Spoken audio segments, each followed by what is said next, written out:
new to the work, for those who are new to the work of Project Baala, we are a social impact organization based out of Delhi and Mumbai, and we work across India, Nepal, and a few African countries. Our work includes eradication of period illiteracy and period poverty in the broader sexual and reproductive rights framework. We think of ourselves as a one-stop shop for menstrual health and hygiene, with a multi-stakeholder education system, sustainable products basket, research on menstrual intersectionalities, and menstrual health and hygiene management livelihood programs. Today, we'll be discussing the systematic barriers related to stigma and subordination that exist at workplaces because of menstruation and related conditions. The reasons for these are varying: failure to anticipate and acknowledge menstrual cycle, menopause, limited access to affordable and safe menstrual products and supporting infrastructure. Project Bala in this context is working with people across various working conditions in tea plantations, factory settings, construction spaces, handicrafts and looms, and in corporate offices. I'd like to introduce our expert panel for the discussion today. The first guest joining us is Archana Kotecha. Archana is a lawyer and the CEO and founder of the Remedy Project. The Remedy Project works with mandatory human rights due diligence and human rights impacts of supply chain. Archana's interests lie in labor rights and migrant rights. She's based out of Hong Kong. She has served in the role of advisor at the International Organization of Migration, International Labor Organization, and multiple other UN bodies to give her expert assistance in the human rights advocacy. Glad to have you on board, Archana. Next up, we have Dr. Radha Paudel. Radha is a qualified nurse based out of Kathmandu, and she runs the Radha Paudel Foundation alongside the Global South Coalition for Dignified Menstruation, where she advocates for menstrual rights of all menstruators in the Global South. Dr. Radha is the recipient of Madan Puraskar, which is the highest literary award in Nepal, for her memoir, Khalangma Hamla, based on her experiences as a nurse during the Maoist war in the West Nepal. She has also produced a book titled Dignified Menstruation for Girls with Neurodevelopment Disorder, along with other books. Looking forward to knowing more about her work and opinions today. Welcome, Dr. Radha. Our final panelist is Professor Inga Winkler, who teaches international human rights law at the Central European University in Vienna. She works with social legal research, and her focus is on socio-economic rights. She focuses on gender justice and conversations that are tabooed, especially menstruation. She does this through promotion of rights to sanitation and clean water. Her current research projects address menstruation through various angles and the human right to sanitation, along with the UN special procedures. Welcome on board, Inga. Hosting the panel with me is Dr. Ankita. Ankita is a communications and research specialist at Project Baala, where she's spearheading the research strategy for the organization with an intersectional focus on menstruation, sexual and reproductive health, and gender and adolescence education. She has been conducting research on menstrual discourse in India for the last 7 years, where she's focused on various aspects of tabooification of menstruation with respect to language, literature, and culture. Take it away, Ankita. Thank you so much for introducing the panel, and a very, very warm welcome to all the panelists. Just before we begin, want to set a little bit of context. In today's panel, we want to bring attention to a holistic angle of looking at menstrual equity in the workplace. When we think about workplaces, we often only imagine offices, and we forget to think about workers who may be working in farms or fields, even frontline workers, construction site workers, factory workers, migrant workers, healthcare practitioners, laborers, and so on. So today, in this panel, we want to cater to the diversity of menstrual care needs for diverse working groups. I would request each panelist to limit their responses for the questions between 5 to 7 minutes. And I would like to ask my first question to Radha. Welcome, Radha. You had recently written an article about dignified menstruation-friendly institutions and taking into account the discriminatory perceptions and practices surrounding menstruation, which bans women workers from certain jobs like selling flowers and milk products. You've worked as a staff nurse in Pokhara with 24-hour shifts and as a health worker during a period of conflict in Nepal. You've also observed and advocated against inhumane menstrual practices. Could you tell us, while advocating for dignified menstruation, what challenges have you observed that contribute to the disparities in the treatment of workers across different sectors. How do they contribute to the issues of workforce participation, and what strategies do you think could help mitigate these disparities? Okay, thank you. Namaste. Very good afternoon from Secretariat Office of Global South Coalition for Dignified Menstruation. Congratulations for your work, I mean the Project Baala. And thank you very much for having me and sharing the panel with the Inga and Archana. Is really a great honor. First, let me define the dignified menstruations. Maybe the few participants not know about it. Very short and very simple way. It is a very holistic, innovative, transformative, inclusive, and life cycle approach. Remember, it is not about the 5 days of the bleeding only. It's use the human rights as a lens to analysis and address the various forms of menstrual discrimination throughout the life cycle in different settings. And it is a state of free from any forms of menstrual discrimination related to menstruation and menopause throughout the life cycle. So these are the background of dignified menstruation. While advocating about dignified menstruation more than 3 decades, I observed many challenges. But regards to workers, let me highlight major challenges, 5 challenges. First, workplace. As Dr. Ankita highlighted, what does mean by the workers? Workplace, I mean the workplace. Usually people think about, when we talk about the workplace, people think about the NGOs, UN jobs, government jobs. They don't think about the informal jobs. And according to the ILO report 2022, 2/3 of the women's self-employed in different agriculture setting, housemaid, domestic workers, in street factory, and so on. One challenge is misunderstanding about the workplace. The second is workers. Who are they? Mostly, while we talk about the workers, we talk about the women, and we miss the people who really born with the uterus and ovaries. That means that they menstruate and they have a menopause. That means girls, women, trans men, and queer. So we also missed these people. Once we call the menstruators, it automatically comes the menstruators with the disability, menstruators in ICU or pandemic or in flood or conflict or anywhere. So we often forget to recognize the menstruators. The third challenge is, while we talk about the menstruation or menstrual equity or menstrual rights, we misinterpret or mix-match the ideas. And we focus on the pad, tags, or vending machines or infrastructure. Often we forget whether these products are on the basis of the right of choice or not. Likewise, whether this product dismantle the dozens of menstrual discrimination related with the menstruation, menstrual blood, chores, food, mobility, seeing, washing, drying of menstrual clothes, and etc.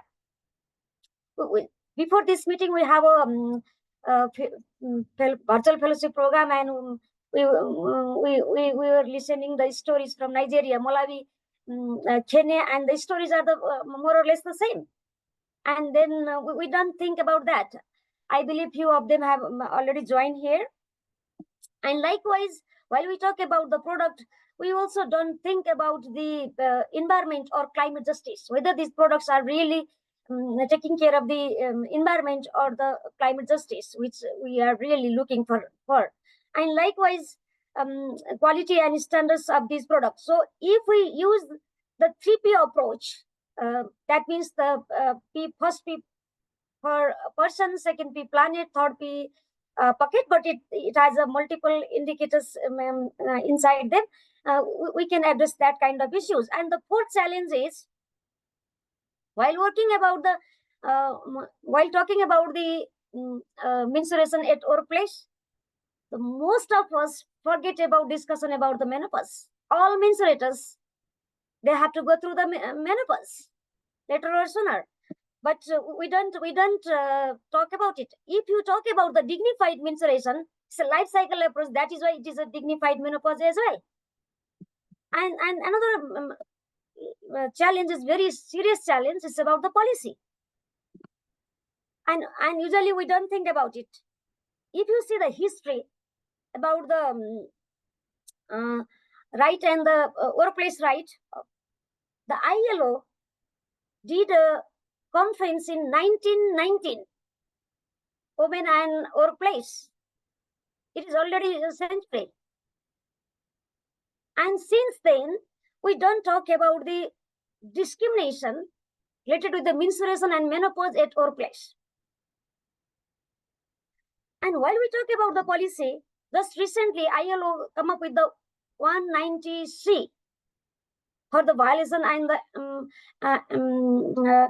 harassment in workplace, preventing violation and harassment in workplace. And these harassment and violation or the 190 convention doesn't talk a single word about the menstrual discrimination. And likewise, right now, we means the global community, running for the SDG 2030 agenda. We have very few years, and SDG 8 is right to decent work and economic growth. And the big stakeholders like G20, G7, European Union, African Union, and other big organizations also acknowledge the decent work. And this document, these people, this organization don't consider the dignified menstruation and menopause. Their policies don't talk about it. Likewise, there is another important document, gender inclusion and gender equality and social inclusion, which is very common from UN to the village level policy. And again, these policies doesn't talk about the discrimination or violence. Almost all menstrual discrimination is considered the sexual, physical, emotional, and deprivation from resources and services according to the definition of the UN on gender-based sexual and gender-based violence. But this document doesn't talk about it. So in this scenario, if we use the 4D approach, we can address. And we also can address the different moderate and severe menstrual and menopausal health issues as well. So that kind of things is missing while we talk about the menstruation at workplace. I think I pause now. Thank you, Radha. Thank you so much for sharing such unique challenges and things that we are not talking about. Drawing from your point around inclusion and intersectionality, I would like to direct my next question to Inga. Inga, I want to extend on the work that you've been doing around inclusion and intersectionality within the space of menstrual health and sanitation.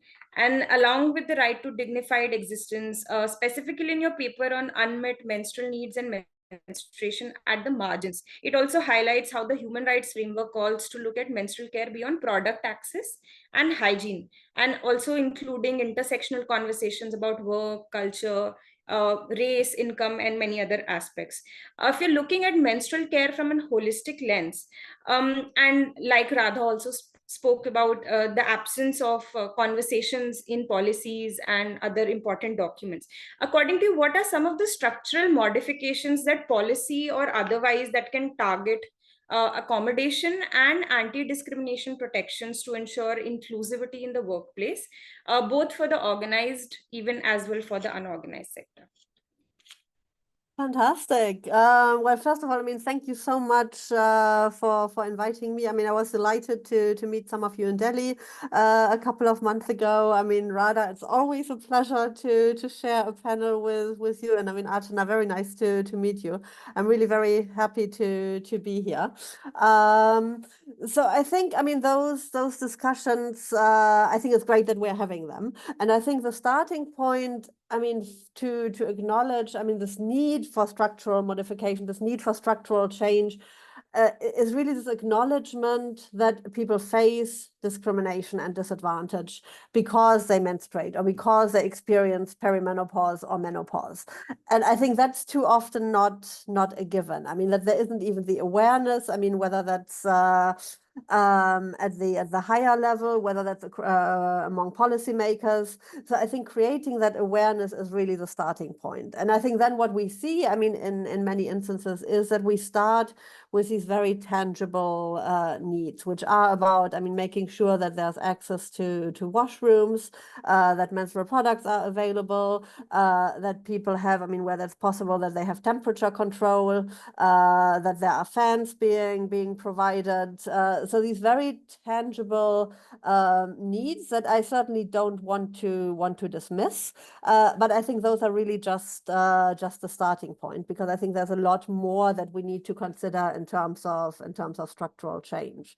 I think what's too often disregarded is the fact that many people experience menstrual pain and menstrual discomfort, and there aren't enough accommodations for having flexibility, for being allowed rest, not even access to pain medication. So I think that's a huge part of what we need to think about when we think about structural changes and accommodations at workplaces.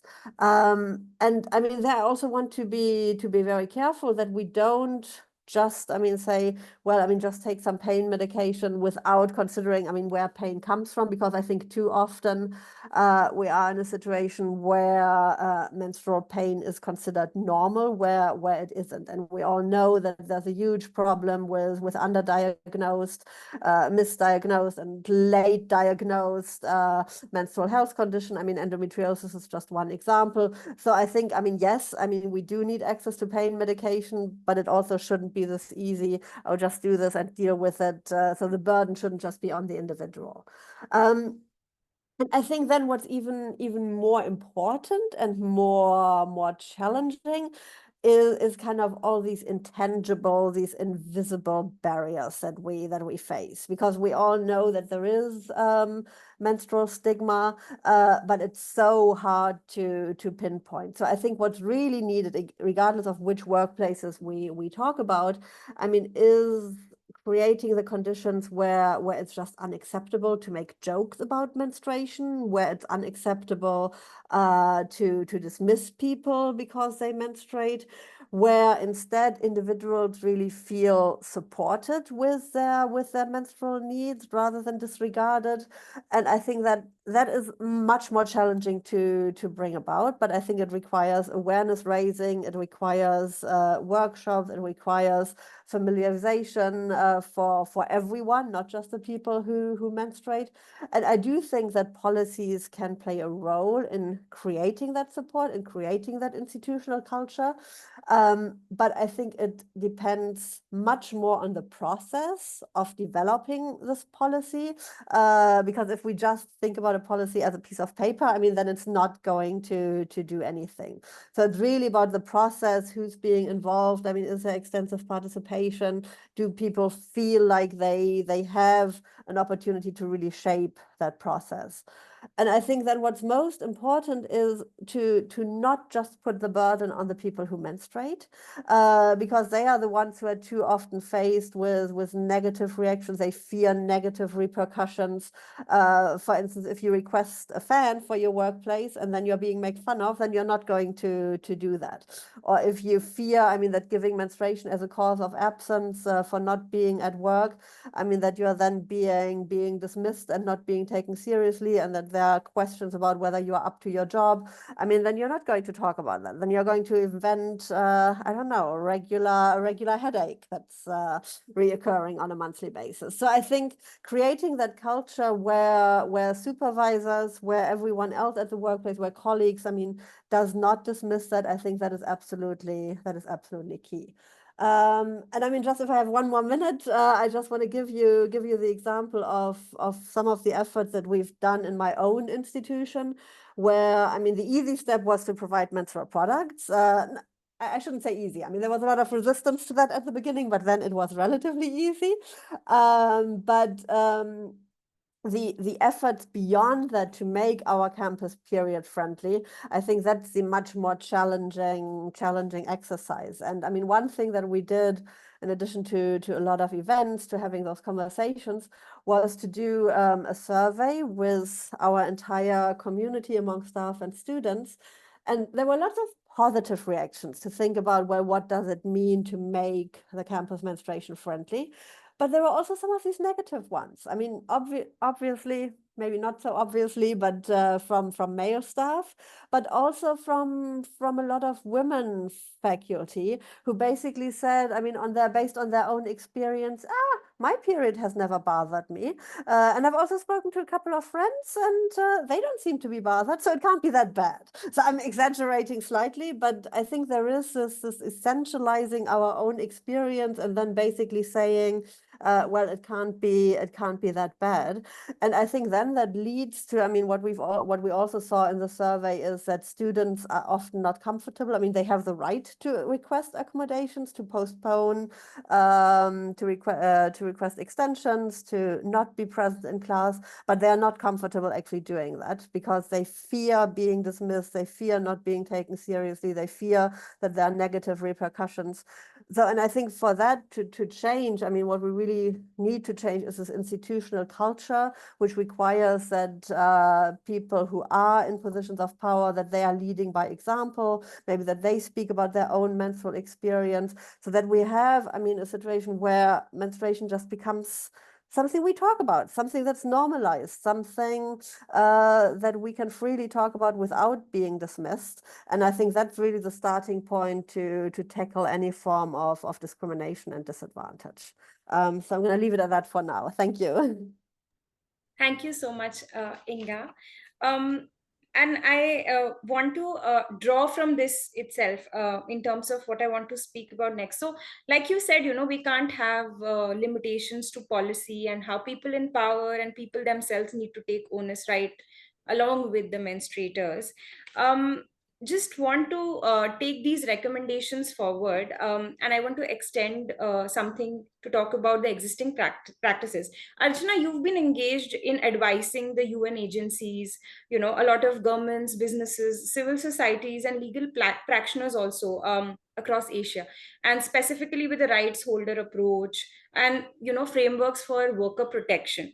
And you've largely worked with supply chain workers and marginalized groups also. So have you encountered any best practices that are being followed by working sectors in Asia Pacific, and that you would suggest that other businesses and workplaces could also look at? Like Inga just gave an example of how their entire campus has tried to do different things to make it more inclusive in those spaces. Have you also observed in some businesses that some practices are being followed? Thank you, Ankita, and it's such a pleasure to be on this platform, sharing it with such incredible women. And this topic is very close to my heart, because I remember the first time I had my period, I thought I was dying slowly because I didn't know what a period was. And I remember being slapped across the face by my grandmother, who said, "You have now dirtied the family laundry basket by putting your dirty clothes in it."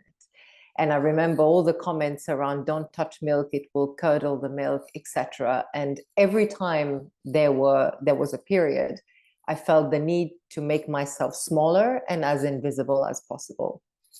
When you said this question to me, I was very divided, because I had to admit that in 17 years, or almost 18 or 19 years of doing human rights work, I have never come across discussions around menstruation in the context of the work that I do.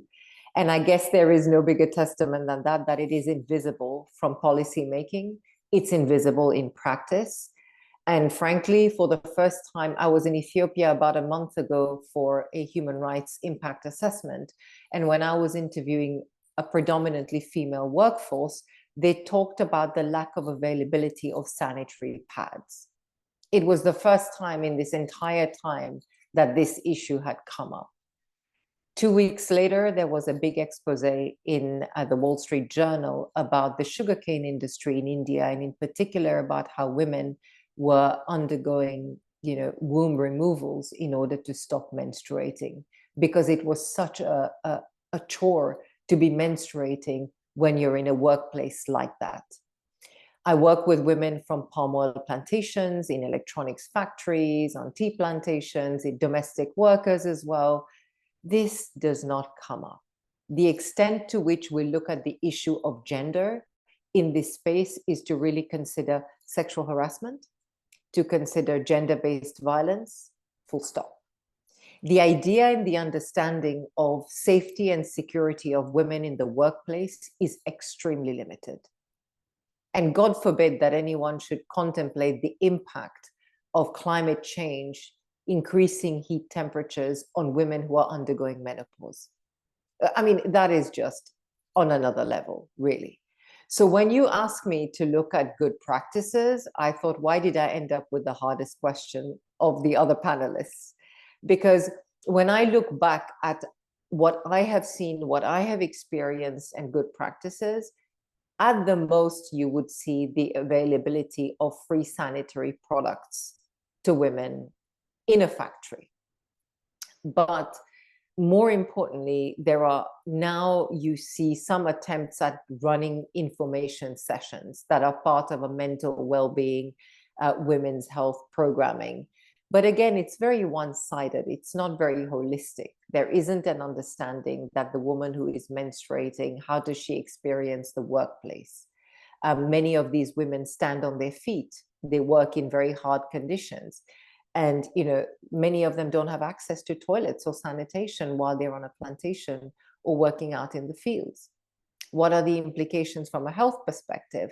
And again, this ties into the much bigger picture of discrimination and not understanding the experience of women in the workplace.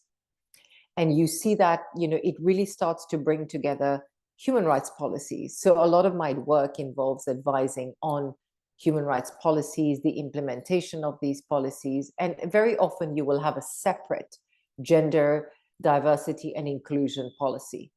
But at the best, these just scratch the surface. They have a very superficial understanding of the person who menstruates and the life cycle of a woman in this context. And it's very, very problematic. And also the role of a woman as a primary caregiver. What are the implications on children? And, that whole ecosystem. So in my professional view, there is an invisibility of this topic from the perspective of policy making. There is therefore an apparent deficit of attention and approaches when it comes to practical interventions, when you look at implementing those policies. When you add this to a dimension where discrimination cannot be understood very clearly if you don't understand holistically what this problem looks like.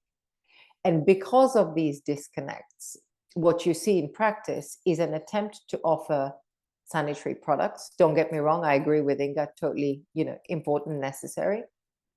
Information sessions that do help to eliminate some, of the myths around menstruations and do go some way to address how people perceive stigma around this issue.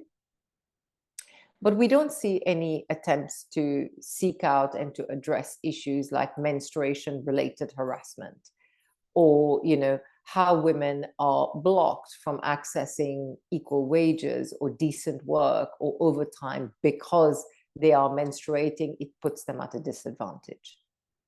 So I'd like to suggest that there is far more work to be done when it comes to understanding and increasing awareness of who are women, what is their experience in the workplace, and from that perspective, to look at whether policies that are being made truly reflect the needs and realities of women, and whether these policies that are then going on to be implemented, whether they are inclusive of women. Very often these policies are made by men, and very often these policies are implemented by men.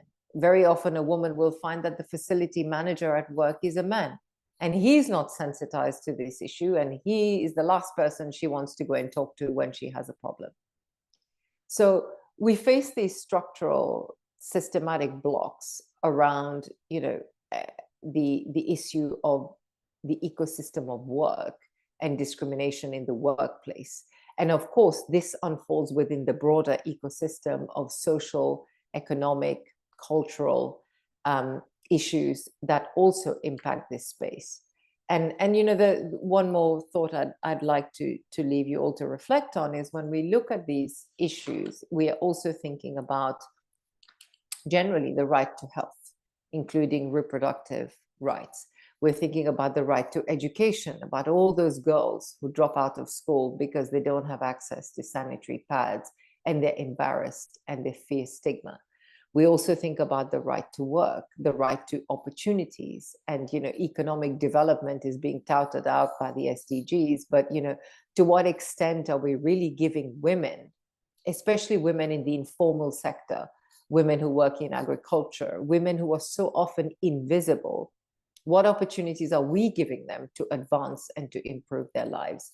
And a lot of these I see in terms of grievances as well. So my job is to support and help build grievance systems that really tap into what people are experiencing. And I can promise you this, you'll never see a grievance relating to menstruation. You just won't. Because this is simply not something that workers will connect with a company-built infrastructure in order to voice an issue around. And that just signifies a breakdown of the system, which fails to read the needs and realities of people on the ground. So I'll leave it there. Thank you so much for your wonderful insights, Archana, bringing us back to how we want to look at menstrual equity from an inclusive lens of having such problems that, at one level we have conversations around what we can do at policy level, and at another level, women are not even given the voice or the agency to even speak about the experiences they are facing. And with this, I want to come at a very controversial topic, which I want to open to all three of you. I would urge you to, due to time constraints, maybe if you could respond up to 3 minutes on this. But I'm just throwing this one question for everyone, which I want each of you to kind of share your thoughts on. So in India, we have been having these debates about menstrual leave policy. The Supreme Court keeps saying that, people who are important stakeholders should only be talking about this policy. Who those important stakeholders are, that is a big question. What I want to ask you is, one, do you think that, like you said, policy does not even start talking about inclusivity, intersectionality at this point? Do you think that the menstrual leave discussion is limiting the dialogue on menstrual equity at workplace? Second, who do you think, if it is useful, who do you think it's relevant for?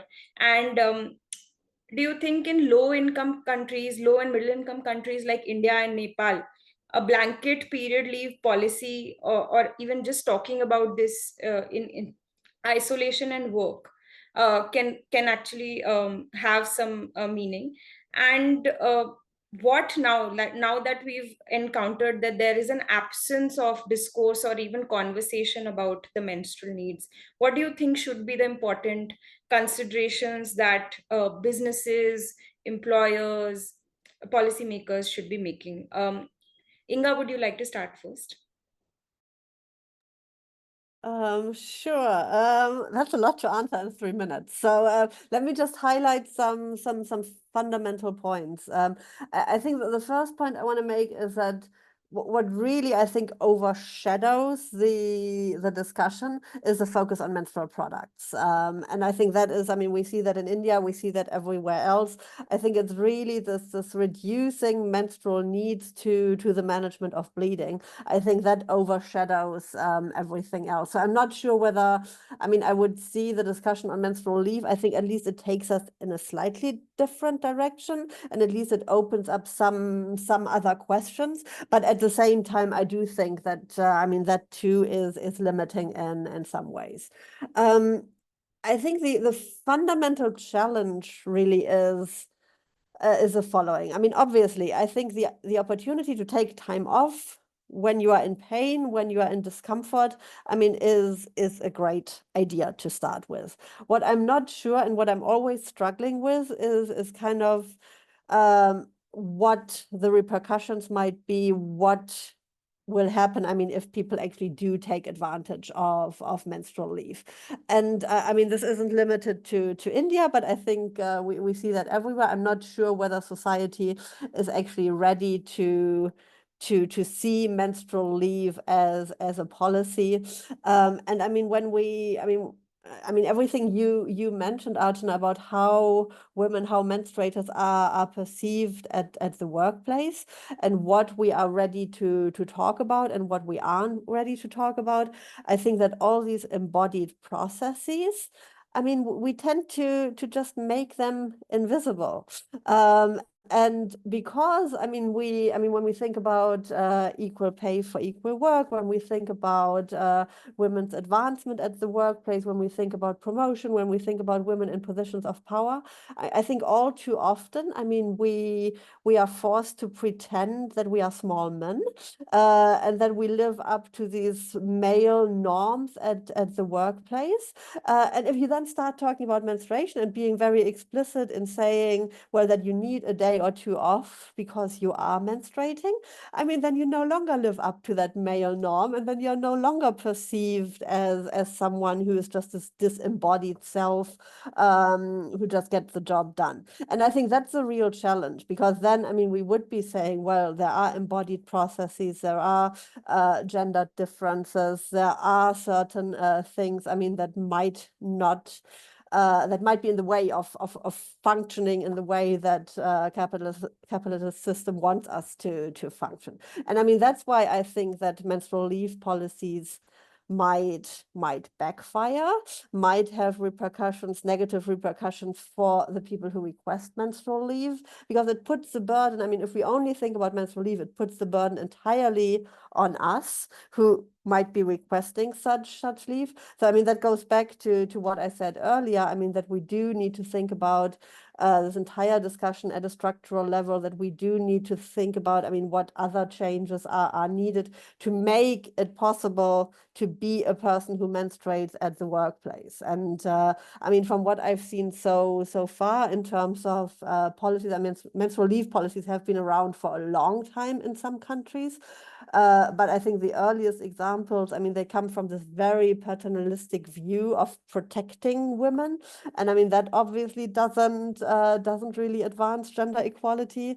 And I mean, then more recently, I mean, I haven't really seen any evaluations of menstrual leave policies. So I think until we have those, and until we really know, I mean, what might be the negative repercussions, I mean, what does need to be put in place to make sure that these policies actually benefit the people they are supposed to benefit, what structural change is needed to create that institutional culture, to create that organizational culture. I think until we get to that point, just telling people to just take that time off, just stay at home, I mean, that's not going to be the solution as such. So I'm going to leave it at that. Thank you so much, Inga. Radha, what would you like to suggest? Also, specifically in the context of Nepal and India, wherein the problem specifically in Nepal is also at a lot of cultural level too. Yeah, thank you. It's not about low-income country or Nepal or India or Spain or Russia or Japan. As an advocate for the dignified menstruation, I demand for the dignified menstruation-friendly workplace, not a menstrual leave. Those who believe on menstrual leave, I wanted to ask 4 questions. Does menstrual leave define the menstruation properly? Does menstrual leave dismantle all forms of menstrual discrimination? Does menstrual leave declare the menstrual symptoms related with the menstruation and menopause? all kind of symptoms, including endometriosis? And the last one, does the menstrual leave guarantee or declare the workplace have a dignified menstruation policy? So if these 4 questions answered yes, you can adopt the menstrual leave. If you found no, reject the menstrual leave. Thank you. Thank you so much. Definitely, it gives the entire holistic perspective of what the leave policy or entirely the policy should be about keeping these things in mind. Archana, what would you like to say in context of the kind of workers that you are engaged with? I mean, if I look at the kind of workers that I'm engaged with, they are fighting tooth and nail to get overtime, to get extras. Many of them are migrant workers who have paid a recruitment fee to go and get a job in a foreign country. So for them, the idea of putting in place leave is scary, because this is something so out there for them when they have their basic rights not respected and not understood at all. I entirely echo what Inga and what Radha have just shared, because essentially, if you don't have an understanding of the issue, you don't have an awareness of what menstruation is from a holistic perspective, how do you even start to define leave? And for me, I really do feel that there are some really fundamental blocks that need to be resolved around this topic before we start getting distracted into issues of leave. And like Inga, I'd be very curious to know that countries that have had the period leave, what has been the experience of using that? I can share with you that from the perspective of the businesses that I know I have encountered and I've advised and worked with, it will be very problematic to implement something like this unless the parameters of what menstruation is are extremely clear. And I don't know that I can put my hand on my heart and say honestly that women will not be penalized for this. So I think until we don't get to a point where we are confident that there is equity and that women will not be penalized for this, I fear that some of this might lead us back to the position where women are penalized because they're having children. They need to be primary caregivers, and therefore they need to take a step back. Thank you so much for sharing such in-depth insights on the entire diverse aspect of menstrual equity in the workplace. I want to now invite Shivani, and we might have some questions from the audience to take those questions up. Thank you so much. Thank you, Ankita. Thank you, everyone, for telling us about everything in so much detail. I am first going to ask some questions that came up when people were registering for the panel, and then we move on to questions that were asked on the chat.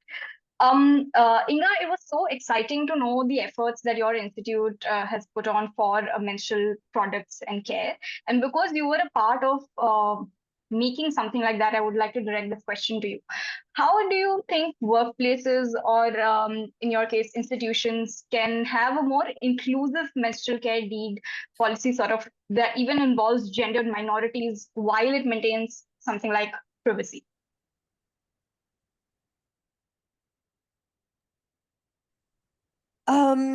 Yeah, I think, as I said before, I think what's really key is the process. And I mean, how do you develop such a policy? I mean, to make sure that people feel, I mean, everyone feels that they can take part in this and really contribute. And I mean, I think that requires that there is some signaling from the higher ups in whatever institution or organization or workplace we are talking about, with them. I mean, signaling that, I mean, they might be menstruating or that they did menstruate at some point in their lives, and just make it a normal process. And I mean, make it very clear to supervisors that they will be the ones who face negative repercussions if they don't take menstruation seriously.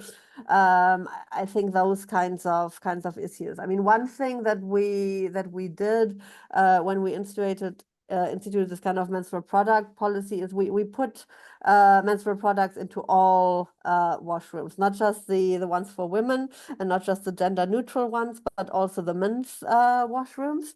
And I mean, obviously, we got some negative reactions. A lot of people were asking, so what? And I mean, why? And why should we have this here? And obviously, I mean, they weren't used at the same rate as the ones in women's washrooms.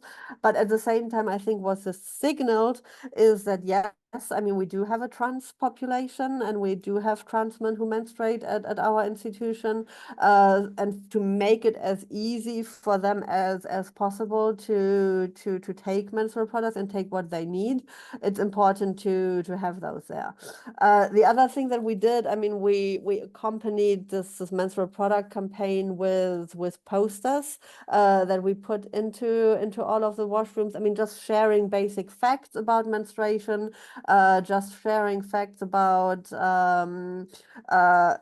being gender inclusive. I mean, kind of explaining why we put menstrual products also in the men's bathrooms. And I think it's those small changes. I mean, just making menstruation visible, just also exposing men to the fact that there are menstruating people. So I'm not suggesting, I mean, that this is kind of the perfect approach, but I think it's small steps that can be taken to signal that yes, I mean, this is this is possible. And then I think it's working together with, I mean, for instance, I mean, what we have at our institution, I mean, is a queer club where students come together, and I mean, then just making sure that that there's some attention to menstruation. So I think it's this constant, I mean, keeping it on the agenda, making it something, I mean, that yes, we do talk about. I mean, if there are posters in every washroom, and I mean, we made an effort to make them as red as possible and to show blood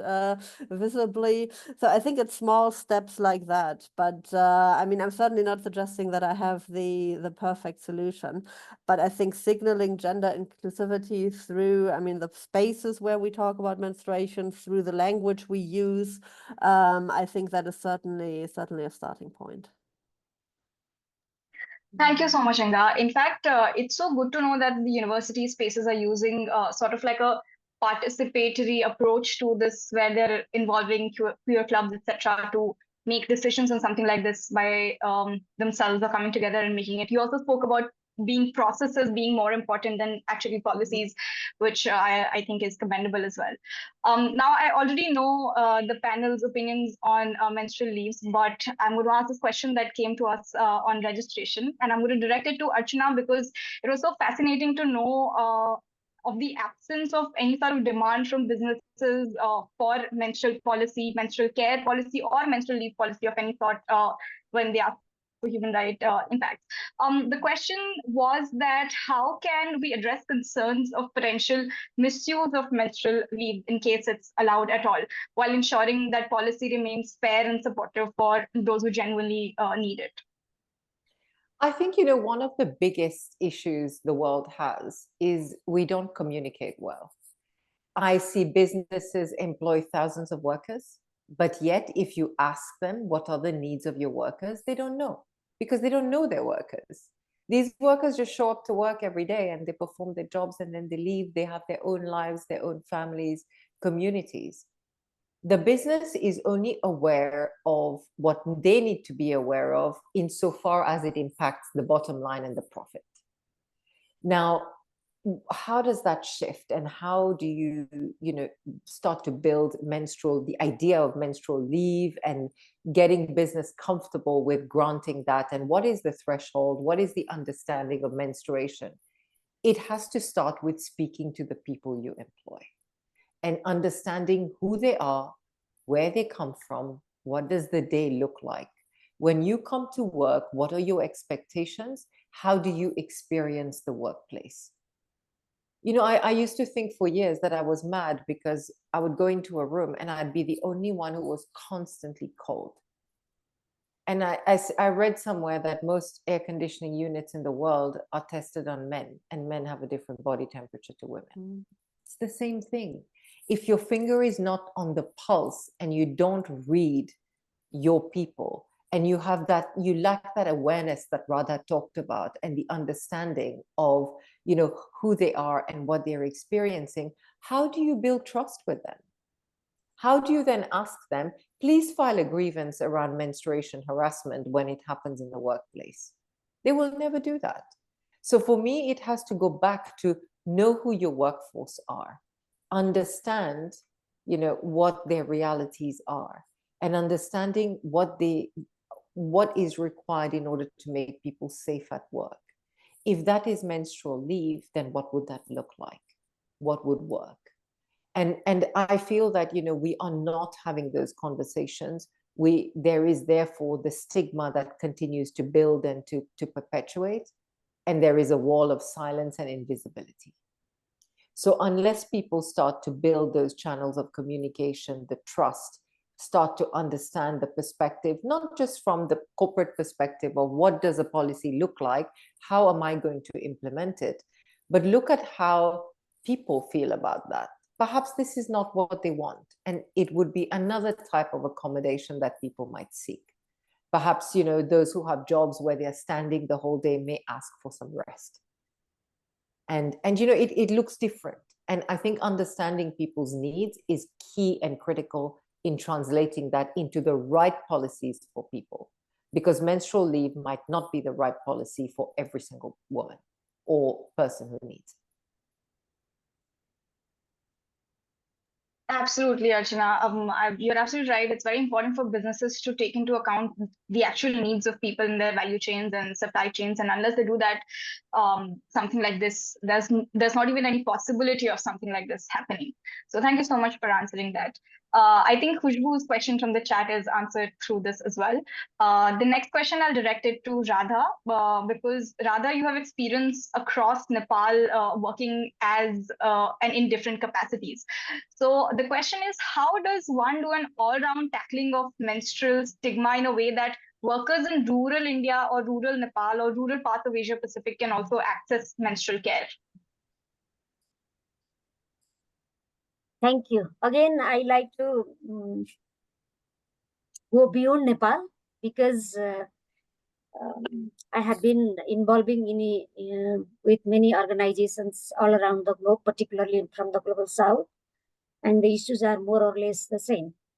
And it is difficult to answer because it demands so long list of activities like research, education, engaging with the men, the faith healers, the politicians, the NGOs, so many things. But in short, as Archana shared earlier, she was saying we need to understand the needs and priorities. If we really like to understand the needs and priorities of the people or workers, we are ready to change the world. We keep talking about the gender. Gender created a confusion. It's a kind of a long way. If we replace the gender with the menstruation, everything is more visible. If you see from the perspective of the menstruation, menstruators and non-menstruators. Menstruators could be anyone. Disability persons, the patient in ICU, or menopause, or menstruation, or 2 years baby girl. So if we really like to get the tangible results, we have the courage to replace the gender by menstruation. But it sounded like a radical.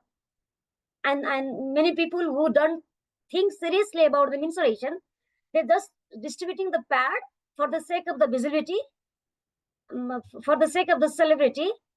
They don't agree. The menstrual leave, the pad distribution, the toilet construction, most of the times they don't think about the perspective of the menstruators.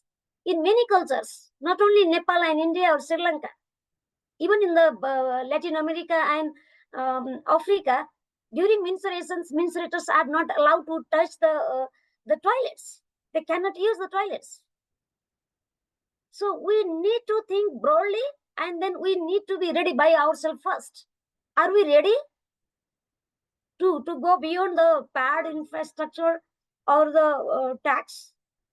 And even if we see from the perspective of the RH, reproductive health justice or SRHR or even the menstrual research perspective, we have done a lot already. But we don't touch the menstrual discrimination. I don't like to use the word of stigma. If I use the word stigma, it's very narrow, because the menstrual discrimination is very complex, very multifaceted. It has so many factors. The discrimination in UK and discrimination in Nepal is different, but there is a discrimination. That is why we need to define menstrual discrimination first. Are we really looking for the taboos, stigma, shyness, restriction, abuses, deprivation from resources and services, or we're just looking for the accessibility of the pad? So we need to redefine the menstrual discrimination, and then the goal we really wanted to go. And if we are clear on that, we can craft the policies from UN to the local level. And at the meantime, we can develop the strategies, action points to engage the different stakeholders in our respective communities or the organization. Thank you so much, Radha. You're absolutely right. Perhaps the way we talk about menstruation in itself has to take another turn and change. Despite there being really interesting questions in the chat, because of lack of time, I cannot ask anymore. Thank you, everybody, for coming today. I'd like to call Soumya Dabriwal, our co-founder of Project Baala, to give a vote of thanks to everyone.